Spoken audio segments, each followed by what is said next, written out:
अस्सलाम वालेकुम, मैं हूं मरियम नवाज, मेरे साथ है वसीम मलिक। आप देख रहे हैं फ्रॉम कोर्ट रूम नंबर 1। आज तारीख है 24 अक्टूबर 2024। कल यानी 25 अक्टूबर को चीफ जस्टिस काजी फैज़ ईसा अपना आखिरी दिन गुजार कर बिलाखिर रिटायर हो जाएंगे और 26 अक्टूबर को जस्टिस याया अफरीदी मुल्क के 30वें चीफ जस्टिस पाकिस्तान का मनसब संभालेंगे। आज के दिन में अदालती एतबार से 5 बड़ी डेवलपमेंट्स हुई जो इस व्लॉग में मैं और वसीम मलिक आपके सामने रखेंगे। तो वसीम, आज मेरे नज़दीक सबसे अहम तरीन जस्टिस मंसूर अली शाह का ख़त है। उस ख़त का वो मतलब नहीं है जो देखने में लग रहा है, उस ख़त के बहुत से सिंबॉलिक मतलब भी हैं। तो आपकी नज़र में जस्टिस मंसूर अली शाह के ख़त के पहले 2 जो पैराग्राफ्स हैं वो क्या कहते हैं और आखिरी का मतलब क्या है? आपने बिल्कुल दुरुस्त कहा। जस्टिस मंसूर अली शाह ने ये ख़त लिखा और इस ख़त से आने से कबल मैं आपको एक और चीज़ भी यहाँ पर डिस्कस करना ज़रूरी समझता हूँ। देखिए, काजी फैज़ ईसा साहब जा रहे हैं, जस्टिस याया अफरीदी साहब आ रहे हैं। अब जस्टिस मंसूर अली शाह बैरून मुल्क रवाना या तो आज हो जाएंगे या हो चुके होंगे। जो ये लाइव अपडेट है वो हमारे पास नहीं है, लेकिन 1 अक्टूबर तक उन्होंने जाना है उम्रे की अदायगी के लिए। तो वो कहाँ नहीं होंगे, वो अलविदाई डिनर्स जो दोनों हैं काजी फैज़ ईसा साहब को दिए जा रहे हैं, एक आज और एक कल, उसमें नहीं होंगे। कल फुल कोर्ट की जो एक रेफरेंस रखा गया है काजी फैज़ ईसा के एजाज़ में, वो उसमें नहीं होंगे। और उसके साथ आपको याद होगा 8 सितंबर को नए अदालती साल की तकरीब हुई थी और उसमें जस्टिस मंसूर अली शाह नहीं थे और जस्टिस मुनीब अख्तर नहीं थे। अब ये दोनों जो डिनर आज और कल होने जा रहे हैं, क्या इसमें बाकी सुप्रीम कोर्ट ऑफ पाकिस्तान के जजेस शरीक होंगे?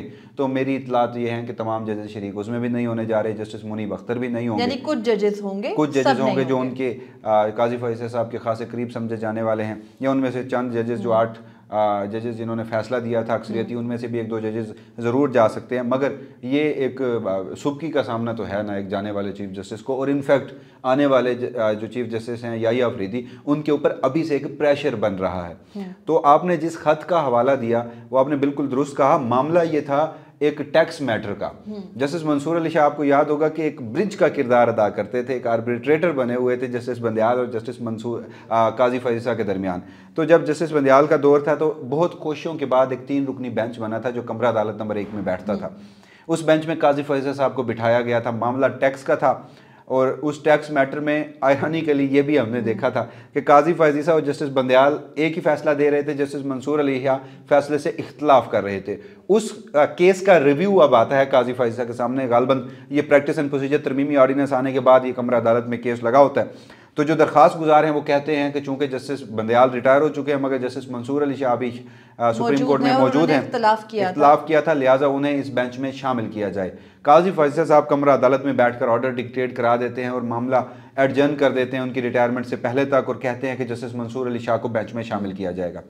अब जस्टिस मंसूर अली शाह ने कल के रोज़ जो ख़त लिखा जिसमें उन्होंने खसूसी बेंच में बैठने से इनकार किया, वो ये खसूसी बेंच था।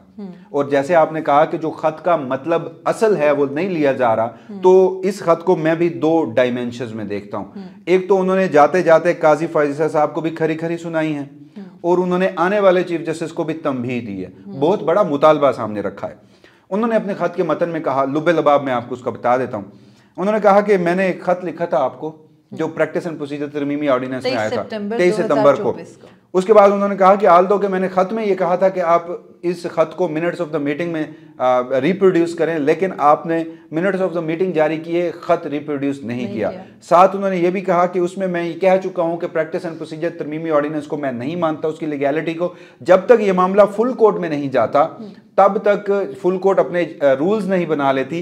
प्रैक्टिस एंड प्रोसीजर कमेटी की जो ओरिजिनल कमेटी थी जिसमें जस्टिस मुनीब और मैं शामिल थे वो बहाल नहीं हो जाती। मैं उस कमेटी को नहीं मानूंगा, उसमें शिरकत नहीं करूंगा, उसके बने हुए खसूसी बेंचेस में नहीं बैठूंगा। और साथ फिर उन्होंने ये भी कहा कि जो उस बेंच रेगुलर बेंचेस जो हैं उनमें मैं बैठूंगा क्योंकि वहां पर अवामी मुफाद के या अवामी मुकदमात होते हैं तो वो मैं सुनता रहूंगा। तो अब ये तो उन्होंने जहां काजी फैज़ ईसा साहब को सुना दिया, वहीं उन्होंने जस्टिस याया अफरीदी, अब यहां से मैं ये समझता हूं कि जस्टिस याया अफरीदी का सबसे पहला और बड़ा इम्तिहान ये होगा कि अपना हाउस इन ऑर्डर करना है उन्होंने। जस्टिस मंसूर ने तो कह दिया कि मैं 1 अक्टूबर तक जा रहा हूं, यानी वो ये गालबन ये समझते होंगे कि जब ये सारे फैसले हो रहे हो तो इसमें वो मौजूद ना हो, और उन्होंने अपना पैगाम दे दिया है। तो अब जस्टिस याया अफरीदी को फुल कोर्ट बुलाना पड़ेगा।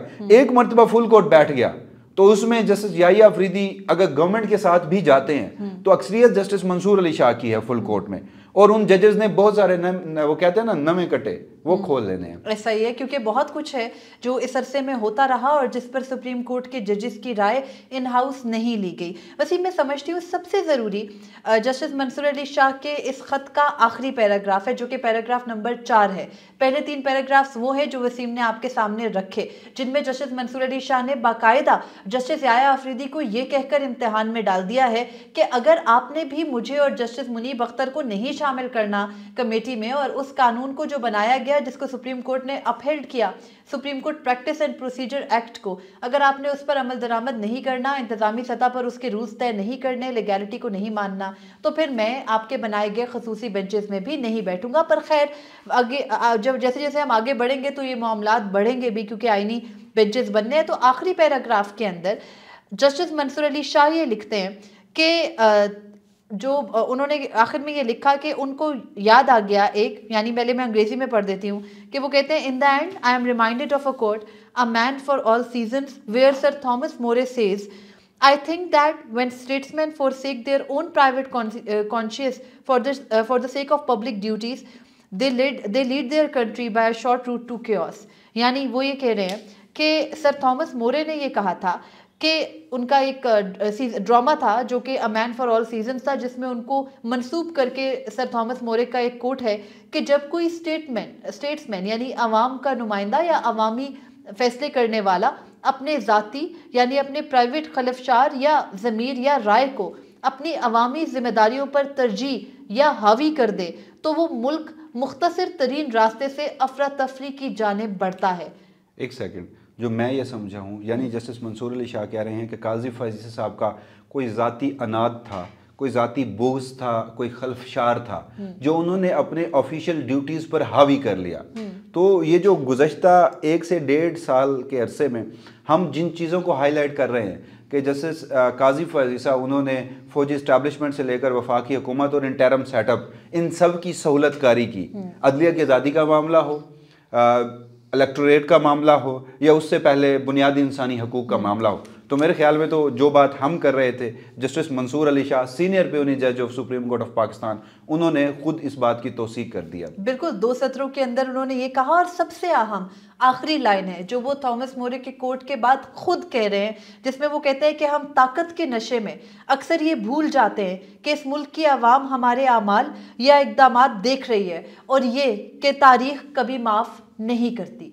ये वो चीफ जस्टिस काजी फैज़ी को बाकायदा बता रहे हैं कि मैंने आप पर एहसान किया था लेकिन आपके शर से नहीं बच सका, और ये भी बता रहे हैं कि आप जो कुछ करते रहे अपनी ऑफिशियल कैपेसिटी में, यानी आप अपना ज़ाती अनाद, अपना ज़ाती बुग़्ज़, अपने ज़ाती डिफरेंसेस और अपने ज़ाती बदले लेते रहे, उस पर तारीख कभी आपको माफ़ नहीं करेगी, क्योंकि आवाम भी देख रही है और तारीख वैसे ही माफ़ किया नहीं करती। तो वैसे मुझे ये लगता है कि काफ़ी खूबसूरती से जो कुछ पूरा मुल्क, शायद या आप कह सकते हैं कि मुल्क की 85% या 90% आबादी पिछले 13 महीने में कह रही थी, वो जस्टिस मंसूर अली शाह ने 4 सत्रों में एक्सप्लेन कर दिया। सिर्फ जस्टिस मंसूर अली शाह नहीं, आप गुज़श्ता रोज़ PMLN के रहनुमा हैं ख्वाजा साद रफ़ीक साहब, उन्होंने यही बातें की। उन्होंने कहा कि आप एक बड़े ज़बरदस्त जज थे, फिर आपने अपने जो आपके अपने ज़ाती कुछ मामलात थे जो वो पाकिस्तान तहरीक इंसाफ और इमरान खान से एट्रीब्यूट कर रहे थे कि आपने उन्हें हावी कर लिया अपने ऊपर, और फिर आप एक सेक्शन को यानी PTI को इंसाफ नहीं दे सके और आपने उनके खिलाफ फैसले किए।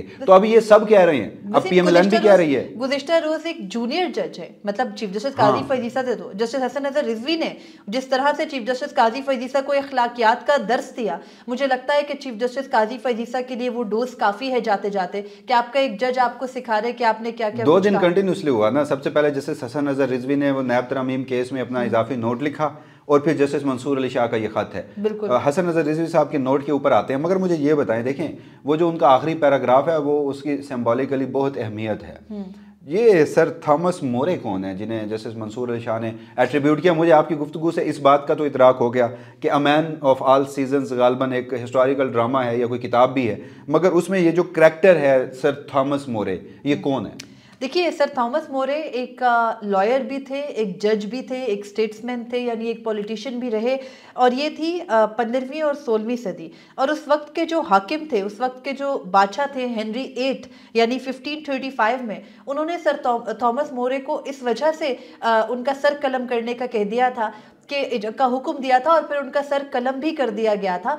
तो सर थॉमस मोरे इनकारी थे उस वक्त के बादशाह के गैर कानूनी इक़दामात मानने से, उस वक्त के बादशाह को चर्च ऑफ इंग्लैंड का सरबराह मानने से, और इस वजह से सर थॉमस मोरे का करैक्टर और उनके कहे गए अल्फाज को बाकायदा सीजन्स के तौर पे, बाकायदा प्लेस के तौर पर बाद में रिप्रेजेंट किया गया। और आज तक उनके अकवाल, उनके जो गुलामी के खिलाफ, या आप कह दें कि उस वक्त के जो जिस भी किस्म का जबर था उसके खिलाफ और जो अहकामात होते थे उसके खिलाफ एक इस्तारे के तौर पर समझा जाता है। तो उनके अल्फाज कोट करना इस वक्त के एक सीनियर प्यूनी जज के ये जाहिर करता है कि उन्होंने अपना मामला छोड़ तो दिया है, लेकिन ये कहा है कि तारीख उन तमाम किरदारों को याद रखेगी। नहीं, और यहाँ जिनको वो कोट कर रहे पर हैं, जो मैं समझाऊं, यानी जो थॉमस मोरे ग्रेट ब्रिटेन से गालबन इनका जो ताल्लुक था, ये इस वजह से मशहूर हैं कि इन्होंने गुलामी कबूल करने से इनकार कर दिया। उस वक्त तो इस मौके पर 26वीं आईनी तरमीम हो, जस्टिस मंसूर अली शाह को सिर्फ इस वजह से सुपरसीड किया गया हो, जस्टिस मुनीब अख्तर को भी, कि उन्होंने आइन और कानून के मुताबिक 12 जुलाई का फैसला दिया और अदलिया की आज़ादी में एग्जेक्टिव का साथ नहीं दिया बल्कि अपनी अदलिया के साथ खड़े हुए।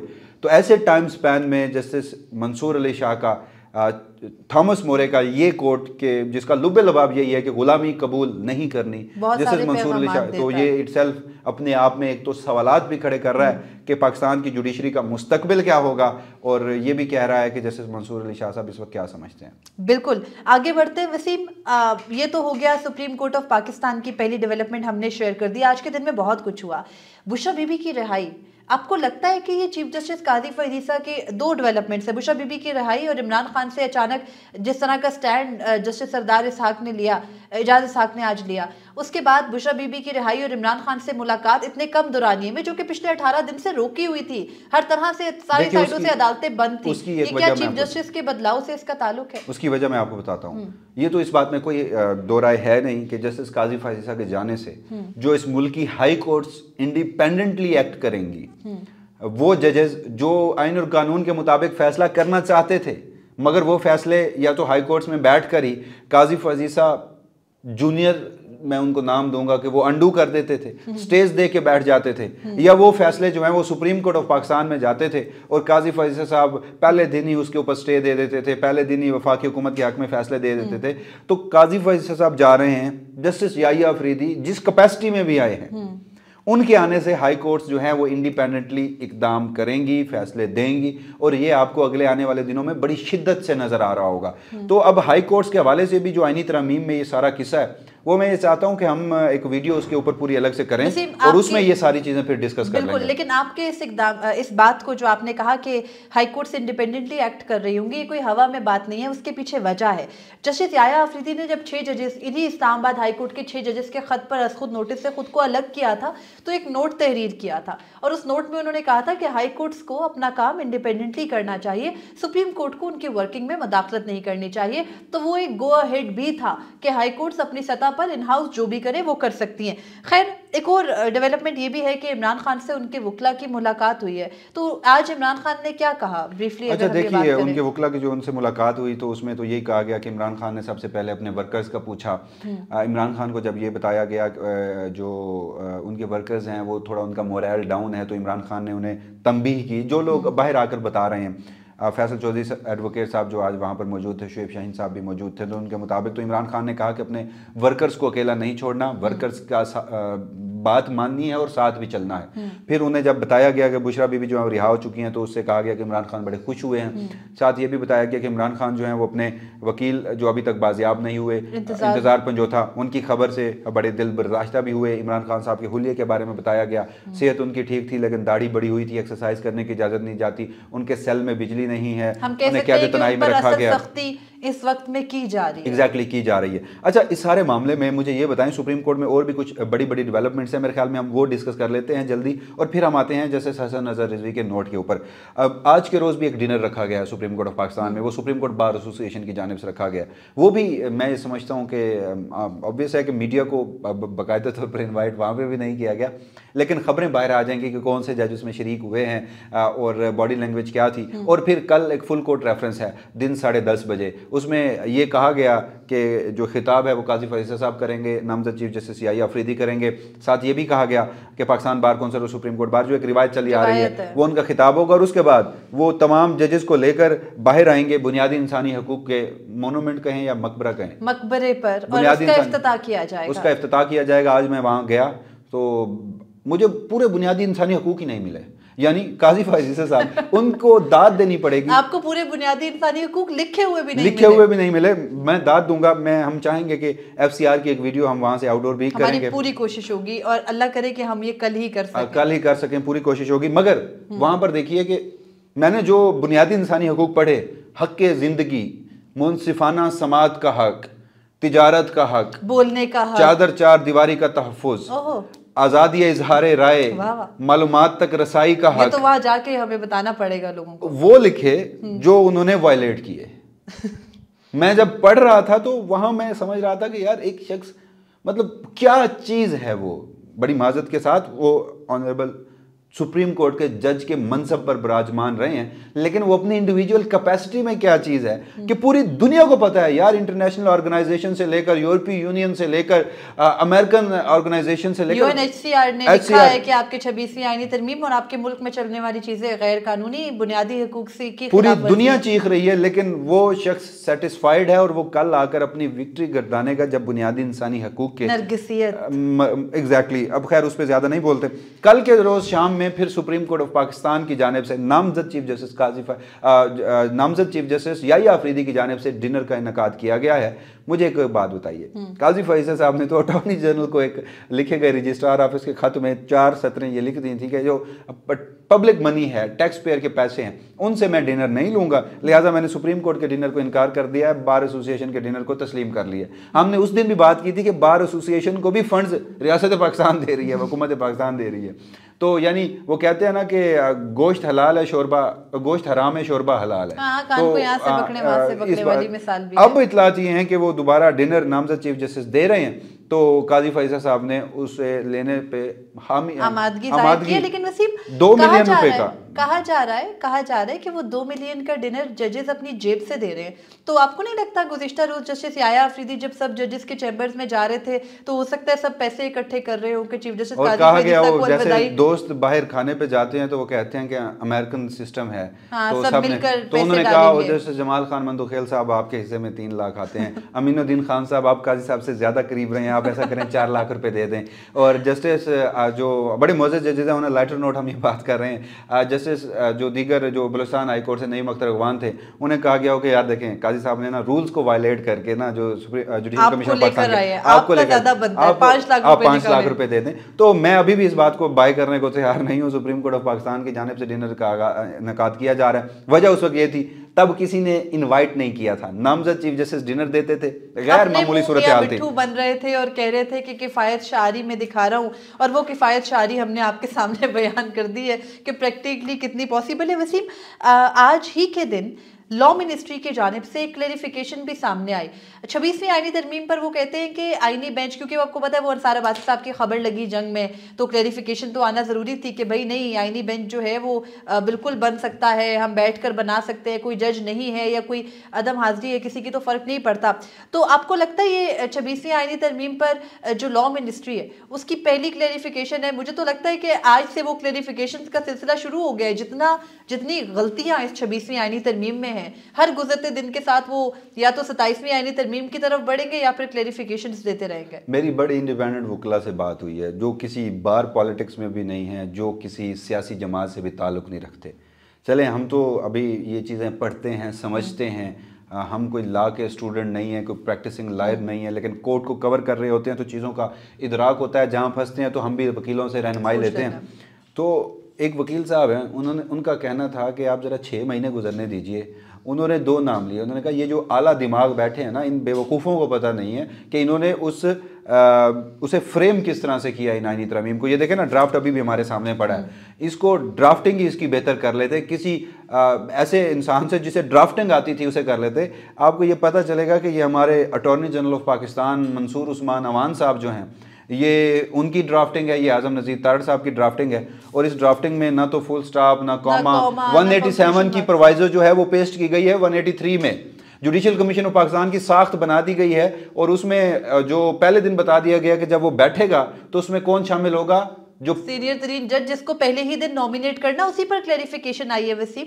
तो आप बता रहे थे कि वो जो लॉयर से तो वो कह रहे थे कि आप 6 महीने गुजरने दीजिए, ये जिन्होंने ड्राफ्टिंग की है ना उनसे फिर पूछा जाएगा कि यार तुम लोगों ने हमारे साथ किया क्या है। और इस हवाले से अब देखिए, कल के रोज ख्वाजा आज़ाद साहब सुप्रीम कोर्ट ऑफ पाकिस्तान में मौजूद थे, पाकिस्तान के एक बड़े ही जबरदस्त, और अगर कोई चोटी के 5 वकला का नाम लिया जाए जो कॉन्स्टिट्यूशनल दिमाग है उनका शुमार है, वो इस ड्राफ्ट को देखते थे और वो फिर हमारी तरफ देखते थे, और उनकी जो बेबसी थी ना, मतलब वो शख्स कह रहा था कि मैंने मुतादिद मरतबा पढ़ने की कोशिश की है, मुझे ये समझ ही नहीं आ रहा कि इन्होंने किया क्या इसके साथ। तो बात अगेन वही है आप वाली कि अगले 6 महीने या पता नहीं कब तक, जब तक ये आईनी तरमीम रहनी है, इसके ऊपर क्लैरिफिकेशन आती रहेंगी। इंटरेस्टिंगली आखिर में मैं आपको एक बात बताऊं, जस्टिस हसन नजर रिजवी उन्होंने कल के रोज आपको पता है किया क्या है, काजी फैसल साहब को कुछ दर्स दिए हैं, और वो कोई दर्स आम दर्स नहीं है, वो दर्स अदालती वकार के दर्स हैं।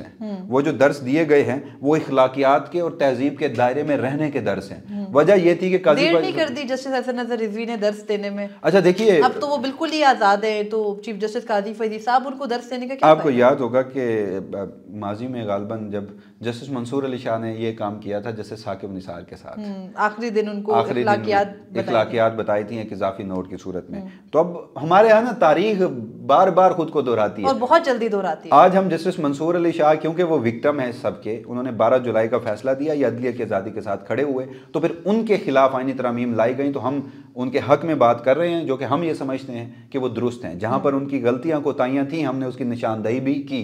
हमारे यहाँ बड़ी बदकिस्मती के साथ एक नया हीरोइज्म का कल्चर आ गया है कि कोई सहाफ़ी उसके साथ हैं, कोई सहाफ़ी उसके साथ हैं, तो ये एक बड़ी बारीक लाइन होती है जिसे एक सहाफ़ी को बचना होता है। मैं ज़रा क्विकली आपको बताता चलूँ कि जस्टिस हसन नजर रिजवी साहब उन्होंने किया क्या है। नैब तरमीम का फैसला था, उसमें आपको याद होगा कि हमने वो भी डिस्कस किया था कि उस मुख्तसर फैसले में भी गालबन जो काजी फैसल साहब हैं उन्होंने जस्टिस उमर ताब बंदयाल और जस्टिस इजाजुल हसन तफसीली फैसला, उसमें उनके खिलाफ पूरी एक चार्जशीट लिख दी थी। उसमें मेरिट्स पर तो खास तौर पर बात ही नहीं थी। तो जस्टिस हसन नजर रिजवी का जो ये गुज़श्ता रोज़ का 22 सफ़ात का इजाफी नोट था, उन्होंने कहा कि मैं फैसले से मुत्तफिक हूँ लेकिन वजूहात की तौसीक पर खुद को कायल नहीं कर सकता। अक्सरियती फैसले में असल मुद्दे पर खातिर ख्वाह जवाब फराहम नहीं किया गया। फैसले में साबिक जजेस के हवाले से गैर मुनासिब रिमार्क्स दिए गए। अदालती वकार का तकाजा है कि अखलाकियात और तहजीब के दायरे में रहकर ये सब काम किए जाएँ। तनकीद का महवर फैसले के कानूनी असूल हों, ना कि फैसला लिखने वालों की तज़हीक की जाए। फिर उन्होंने कहा कि तहजीब व अदालती वकार को मद्देनजर रखते हुए फैसले की अपनी अलग वजूहात जो हैं वो तहरीर करता हूँ। तो वह उसके बाद उन्होंने कुछ जो वजूहात हैं वो भी तहरीर की। जस्टिस बंदयाल और जस्टिस इजाजुल हसन का नाम लेकर कहा कि चीफ जस्टिस काजी फैजीसा को उनके कंडक्ट पर बात नहीं करनी चाहिए थी, बल्कि जो अदालती रवायात हैं जजेस की जो का वकार है उसको मलूज़े खातिर रखते हुए उनको ये फैसला तहरीर करना चाहिए। अच्छा, उन्होंने केस के मेरिट्स के ऊपर भी कोई बात की है, लेकिन सबसे अहम तरीन वो भी ये समझते हैं कि पार्लियामान कानून साजी के जरिए किसी अदालती फैसले को ख़त्म या गैर मौसर नहीं कर सकती। तो अगेन ये हम मखसूस नशिस्तों के फैसले के कॉन्टेक्स्ट में भी देख सकते हैं। यही बिल्कुल जस्टिस मुनीब अख्तर ने भी किया था। फिर उन्होंने ये कहा कि अक्सरियती फैसले में चीफ जस्टिस ने करार दिया कि नैब तरमीम केस 5 रुकनी बेंच को सुनना चाहिए था। चीफ जस्टिस शायद भूल गए कि प्रैक्टिस एंड प्रोसीजर के हुक्म इम्तना की तौसीक पर इन्होंने खुद दस्तखत किए हैं। फिर उन्होंने ये भी कहा कि चीफ जस्टिस ने शायद अपील सुनते हुए खुद को कानून और दीगर जजेस से बाला समझ लिया था। कानून और दीगर जजेस से बाला समझ लिया था कि चीफ जस्टिस काजी फैजीसा खुद को सबसे ऊपर समझते। एग्जैक्टली। फिर वो कहते हैं कि आर्टिकल 184(3) के मुकदमात की सुप्रीम कोर्ट जजेस मामूल के मुताबिक समाअत करते हैं। कुछ जजेस असल दरखास्त और कुछ इसके खिलाफ अपीलें सुनते हैं। एक जज को दूसरे जज के खिलाफ गैर मुनासिब रिमार्क्स दे तो मुमकिन है इसे किसी दूसरे केस में जवाब मिलेगा। यानी आज वो कह रहे हैं कि आप किसी के खिलाफ बोलेंगे तो फिर किसी और केस में आपको भी उसका जवाब मिलेगा। जजेस के एक दूसरे के खिलाफ रिमार्क्स जो हैं वो अवाम और बैनुल अक़वामी सतह पर अदलिया की बदनामी का बायस बनते हैं। चीफ जस्टिस और दीगर तमाम जजेस बराबर हैं। तो उन्होंने एक किस्म का काजी फैसल साहब को बड़ी ही धीमी आंच पर, मैं ये कहता हूँ कि उनको उनका हल्फ और ड्यूटीज़ याद दिलाने की कोशिश की है। तो बहरहाल ये नाज़रीन आई थिंक आज की सब डेवलपमेंट्स थी। हमने 5 डेवलपमेंट्स यानी जस्टिस मंसूर अली शाह का लेटर, बुशरा बीबी की बेल, इमरान खान से मुलाकात, जो वजारत कानून की क्लैरिफिकेशन और साथ हसन नजर रिजवी। मंसूर अली शाह साहब का खत तो आप फिर भूल ही गए। मैंने सबसे पहले कहा जस्टिस मंसूर अली शाह का खत, आप सुनने में गलती कर गए। और उसके अलावा जो चीफ जस्टिस काजी फैजीसा के एजाज में कल दिया जाने वाला किफ़ायत शार इशाइया है, उसका भी अहवाल हमने आपके साथ रखा। मुझे और वसीम मलिक को दीजिए इजाजत। अल्लाह हाफिज। अपने फीडबैक से जरूर आगाह कीजिएगा।